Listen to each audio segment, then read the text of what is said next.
Hi, this is Narinak with another episode Thoughts for Utano Prince-sama, Magi Love 2000%, and this is for the fourth episode.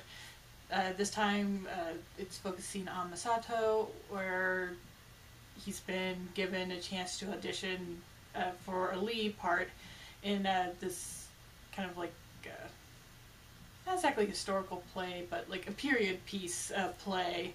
And while, in image and just about everything else, he's perfect for the role, except for the fact that it does have this kind of love scene, where even though it's incredibly chaste, he still has a lot of issues with it, because he's just one of those people that's rather kind of honest with his feelings, even though he doesn't show them much. So it's very difficult for him to kind of get over the idea of, embracing someone that he doesn't actually love. So he's having issues with that, but everyone else from Stars pretty much like pitches in to help. And in the end, it ends up with a talk with Cecil for him to finally kind of remember the words from his grandfather that, really helped him out. And I think that's one thing I really liked about this episode, was the fact that Masato, it isn't like the usual, he gets like a pep talk from Haruka kind of thing. It's more or less he finds like other people to help inspire him, especially his grandfather that we see in this, who was kind of influential for him to even, think about coming to Sao Tome Academy in the first place. But not even that, but even just, learning to love the performing arts. And I really love, seeing that and getting to know Masato a little better, because he is a more reserved character, for the most part. Now this episode definitely works to kind of break him out of his shell a little bit more, as we get some nice reaction shots, especially with him like dealing with Cecil, who is another character who's also very honest with his kind of emotions, but in a different way, where Cecil, he just goes ahead and blurts everything out, since he seems to have like no filter. Masato, though, he is like nothing but filter to his with his emotions. So it's kind of nice to see those two kind of play off each other, and in a way kind of inspire each other to kind of grow. And I kind of like that in the second season, the fact that, with a character like Cecil, he kind of works very well, I think, in that sense, to not only play like that Tokyo role where, he's going to get a lot of focus, but also in a way to play like Haruka's role as well, as being the one who's still kind of learning the ropes about everything. Because at this point, you would think Haruka, should have a good grasp of, or at least much of a grasp of being an idol, as, the guys do, seeing as, they've all graduated and they're, all have been kind of working for probably at least a year now. So it doesn't make sense for her to kind of have that role of being the newbie and not really knowing anything. But it does make a lot of sense for Cecil to fill that role, in which we get to see.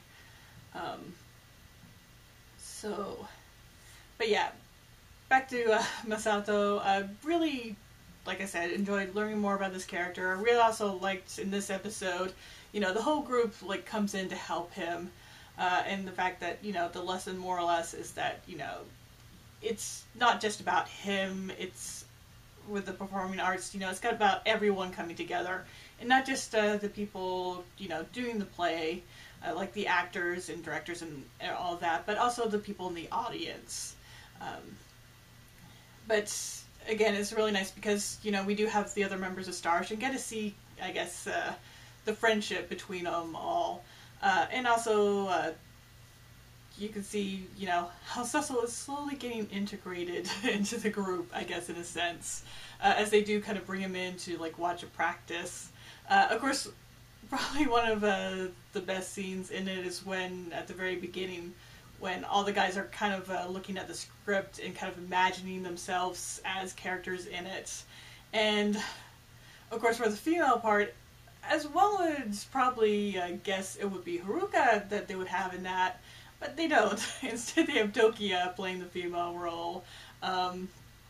But of course, you have to wonder, whose imagination is this coming out of? Is it like all of them kind of imagining this scenario, and Tokia being there because he's like the only one who actually is not around, so he gets stuck in that role because he's the only one who has no say, or whatever. Either way, it's really fun to like see it play out, especially when later Tokia does play the female role to help Masato practice because, he's the one who has the most experience of the group, so they feel like he could probably pull it off a lot better than everyone else on at least the acting front.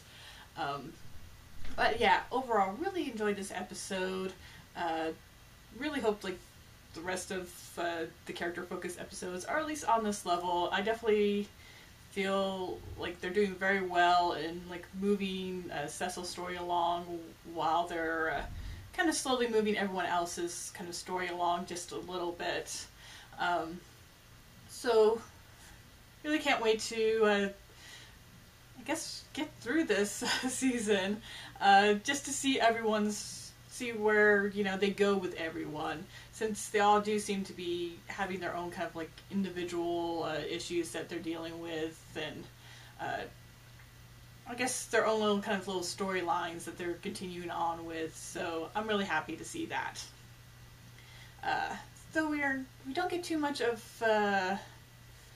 some of the other newer characters in this episode, I can only assume that they're going to be more or less the second half of the season, where we're going to get more focus on them. Looking forward to that, especially since we know so little of them right now. But other than that, like I said, really love this episode.